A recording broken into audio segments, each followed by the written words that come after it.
Hey, everybody, and welcome to my Business Booster broadcast. So I come to you live every single week with Business Booster, where my focus is to really help you grow your business. So, gosh, it's been about 6 months since we started this, and we've had a lot of topics that we've covered over the weeks and months on different things about how to grow your business. And it's been very one-sided, to be perfectly honest. And I'm a person that's going to experiment with a lot of things. I'm going to try something out, give it a shot, see if it works. I have thoroughly enjoyed doing this, and I want to enhance it. I want to make it a little bit more two-sided, to be honest, a little more three-dimensional. And so this is my last official Business Booster that I'll be broadcasting on Wednesday afternoons on all of my streams, Facebook, YouTube, LinkedIn, etc. Starting next week, I'm going to be doing, because most of my people who are watching this are real estate agents. For those of you who aren't real estate agents,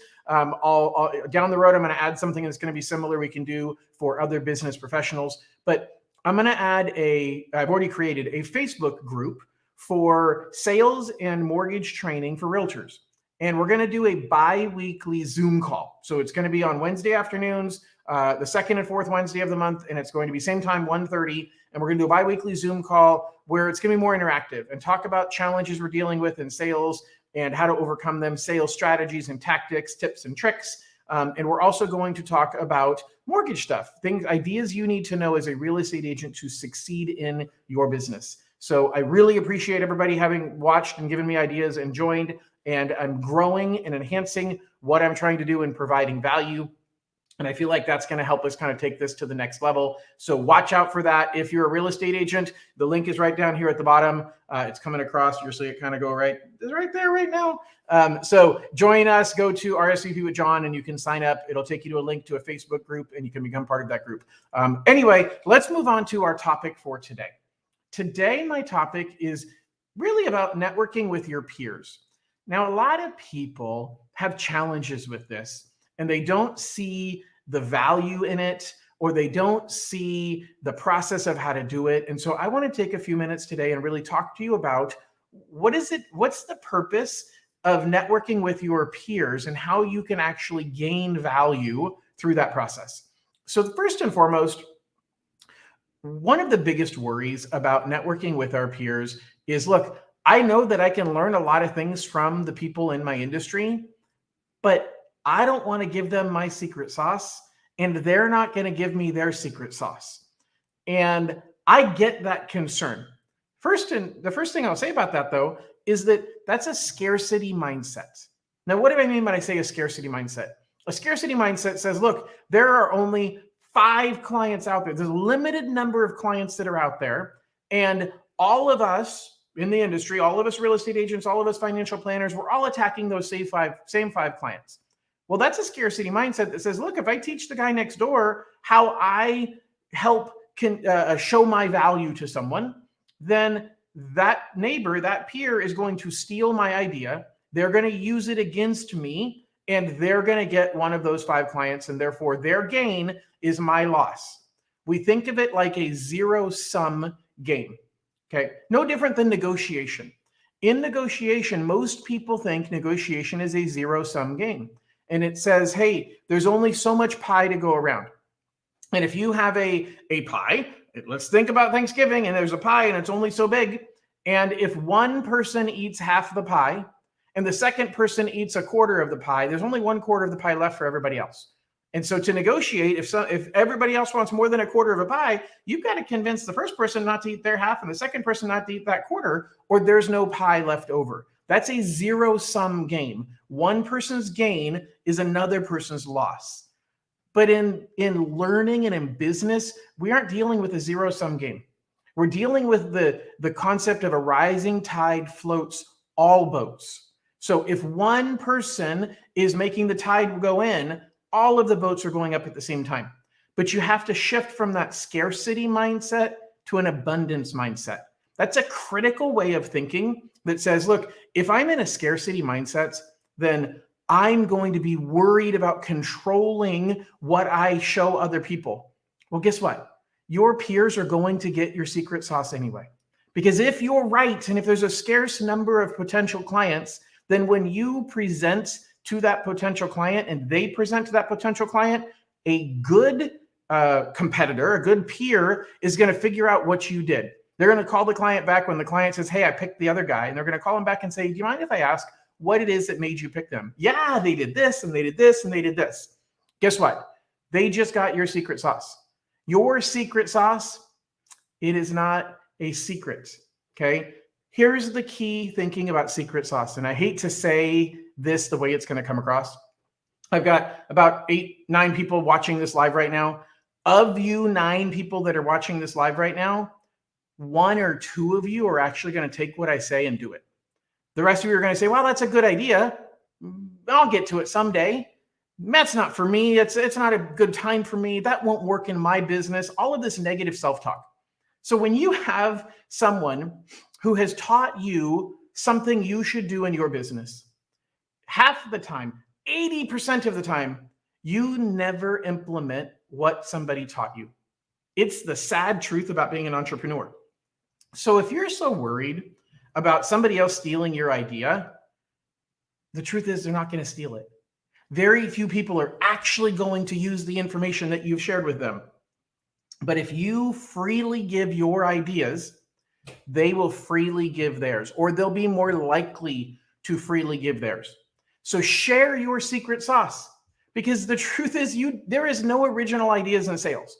Everything that you are doing in sales, somebody else has done before. You learned it somewhere. You learned it from someone. Don't hoard that idea thinking, oh my gosh, if I hold on to it, then nobody else will ever do something similar. And I'm going to win every time I'm competing to get business. That's just not realistic.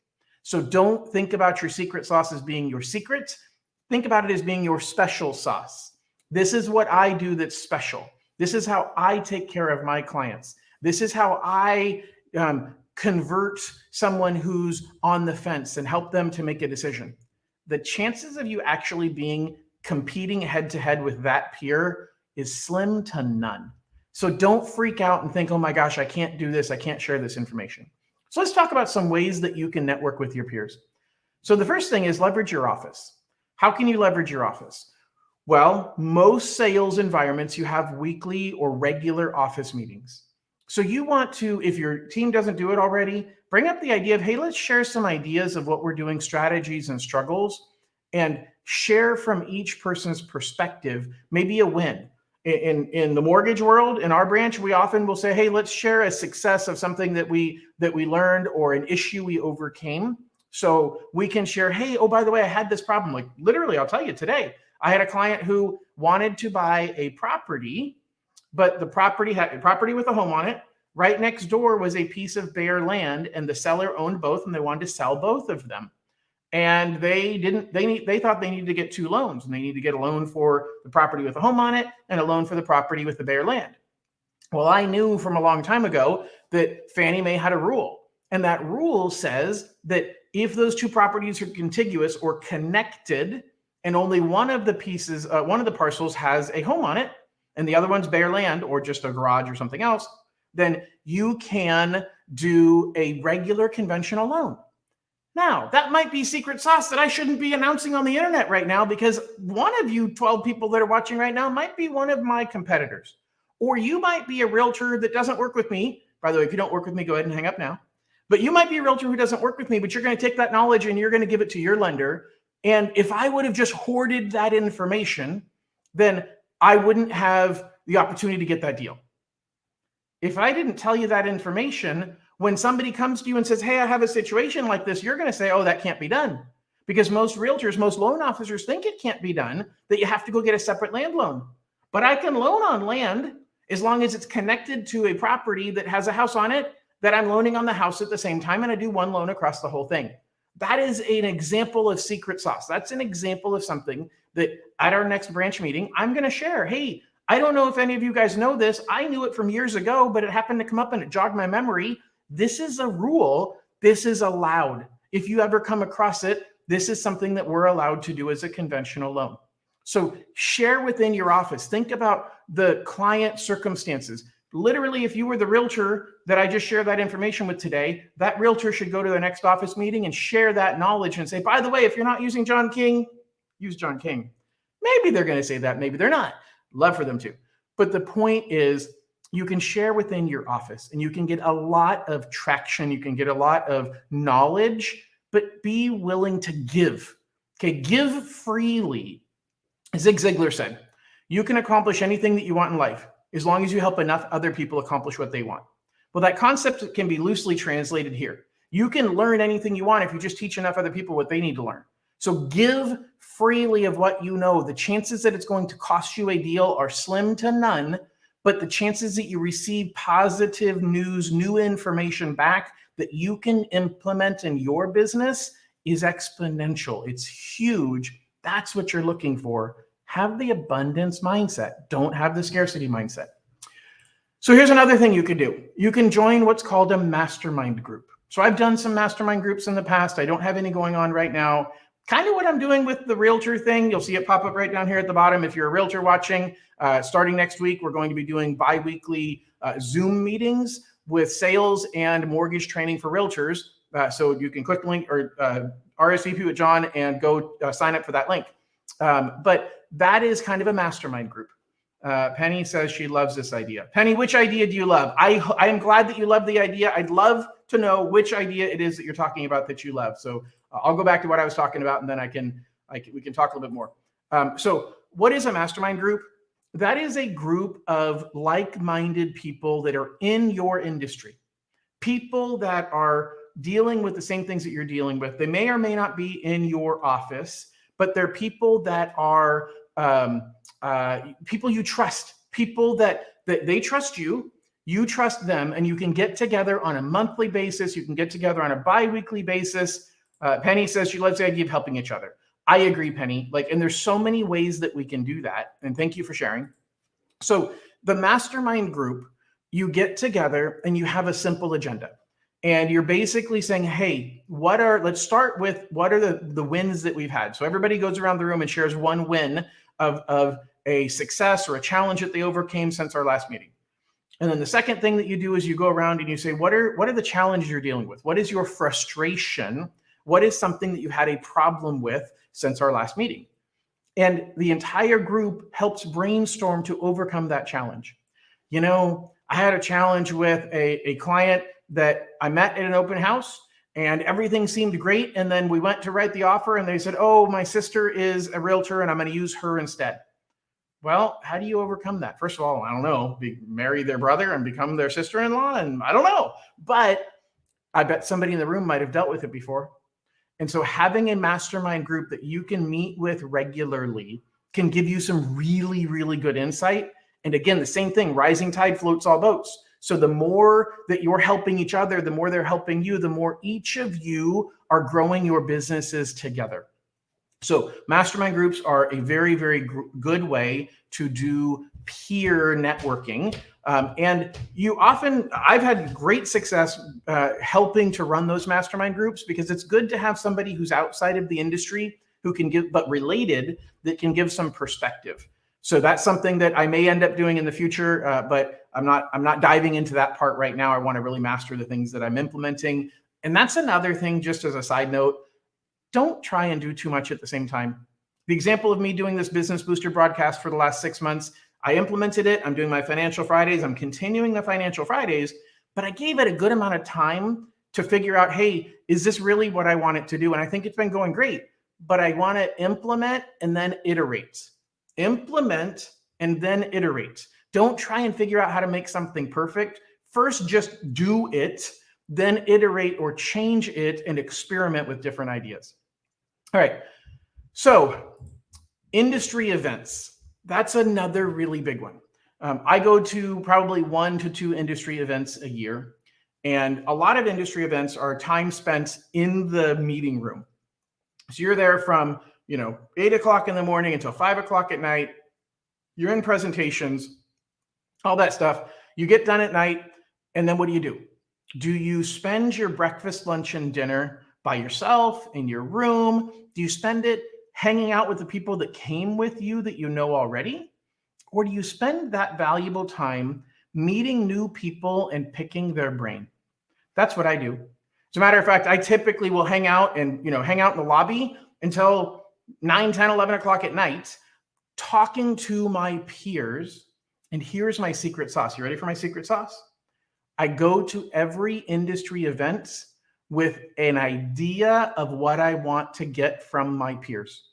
So one of the things that I went to my last event with is, hey, how can I learn from my peers, other lenders, how to help my realtors grow their number of leads? Critical to me. If I can help my realtors grow the number of leads that they have coming in the door, that's going to help me grow my business as well. It's going to help increase loyalty with them. And so how do I help them do that? So there's lots of things that you want to implement in your business. There's lots of challenges you're dealing with in your business. You can hang out after the meeting. You can hang out during lunch, and you can commiserate about challenges. You can commiserate about struggles or successes. That's great. But have a purpose, have a theme in your mind that says, I want to ask everybody these one or two questions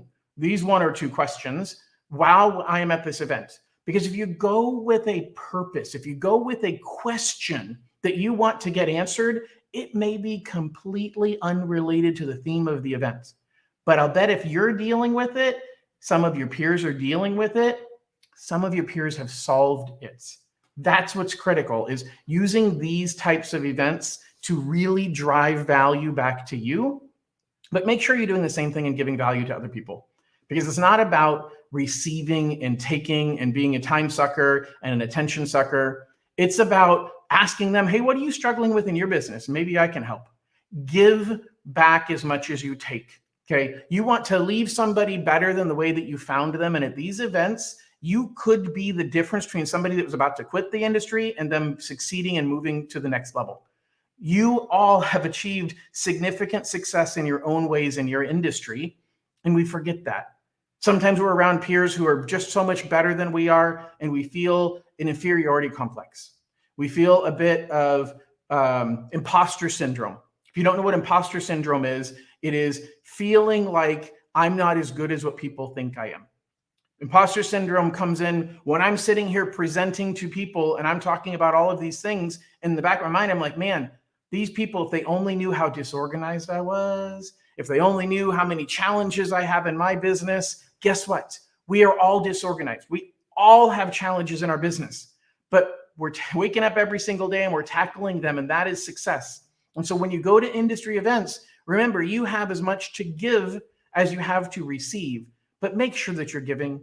Make sure that you're asking the question, hey, I just picked your brain and took a lot of your time. What is it you're dealing with? And is there anything I can do to help give you some ideas on how I would deal with that or how I have dealt with that? And so I'm going to wrap this up here. If you have questions about any of this, if you want to share some ideas of what you've done in networking with peers, that would be great. If you're watching live, you can comment now. If you're watching recorded, comment afterwards. If you have questions for me about this, feel free to post them now.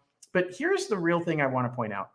A lot of people say, John, I don't want to go to an industry event. I don't want to go to realtors as an example.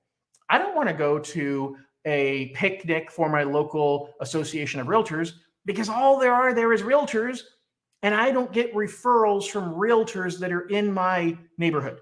Now, you might get referrals from realtors that are across the country, but if a realtor's in your town, they're not going to refer somebody to you, so you're not going to get any business from them. That's a valid statement. So a lot of people say, why do I want to waste my time?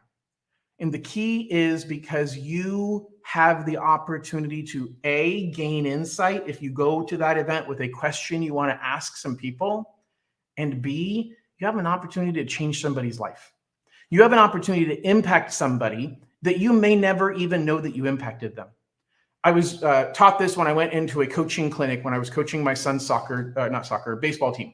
And I was taught that, look, when you are working with these kids and you're coaching them, and you can coach them, to, hey, I'm the coach and I'm up here.